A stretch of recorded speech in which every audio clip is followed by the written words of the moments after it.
ನೀವೇ ಇರ್ರಪ್ಪ, ಯಾರಾದರೂ ಇರ್ರಿ. ಅದಕ್ಕೆ ನೀವು ಬಿಟ್ಕೊಳ್ಲಿಕ್ಕೆ ಹೋಗ್ಬಿಟ್ಕೋರಿ, ಅವ್ರು ನಿಮ್ಮ ಹಿಡಿತ ಹತ್ರ ಇಟ್ಕೊಳ್ರಿ. ಆದರೆ ಇದು ಮಾಡೋ ಕೆಲಸ ಆದರೂ ಮಾಡಿರಿ.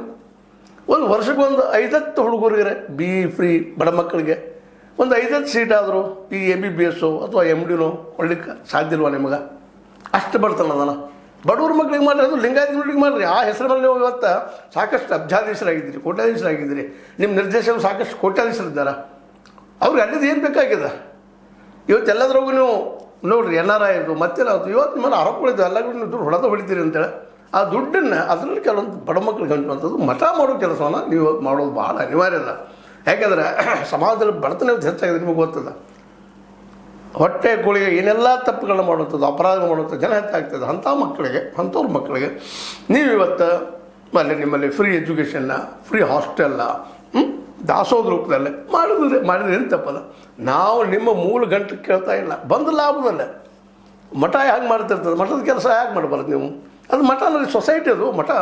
ನೀವೆಲ್ಲದೂ ಒಪ್ಕೊಂಡಿರ್ತೀರಿ, ನಾವು ಈ ಕೆಲಸ ಮಾಡ್ತೀವಿ, ಅದು ಇದು ನಿಮ್ಮ ಬೈರೋದಾಗ ಇದ್ದೇ ಇರ್ತದೆ. ಅದು ಹೇಳ್ದಂಗೆ ಮಾಡಿರಿ, ಬರೀ ನೀವು ಅಷ್ಟು ಹಂಚ್ಕೊಳ್ಳಿಕ್ಕೆ ಹೋಗ್ಬೇಡ್ರಿ. ನಿರ್ದೇಶಕರು ಜೊತೆಗೆ ಸದಸ್ಯರು, ಅದಕ್ಕಾಗಿ ಇವತ್ತು ನಿರ್ದೇಶಕರಿಗೆ ಪ್ರಶ್ನೆ ಮಾಡೋಂಥ ಹಕ್ಕು ಉಳಿದಿಲ್ಲ. ಯಾಕಂದ್ರೆ ಅವರು ಕಮಿಷನ್ ಕೇಳ್ತಾರಲ್ಲ, ನಮಗೂ ಒಂದು ಪರ್ಸೆಂಟೇಜ್ ಕೊಡ್ರಿ ಅಂತೇಳಿ. ಪ್ರಭಾಕರ್ ಕೋರಿ ಅವರು ಒಂದಿಷ್ಟು ಕೊಟ್ಟು ಅವ್ರನ್ನ ಗಪ್ ಮಾಡಿಬಿಡ್ತಾರೆ, ಚುಪ್. ಇದಾಗಬಾರ್ದು. ಇವತ್ತು ನೀವೆಲ್ಲರೂ ನಿರ್ದೇಶಕರು, ಸದಸ್ಯರು ಇವತ್ತು ಪ್ರಶ್ನೆ ಮಾಡಬೇಕಾಗ್ಯದ.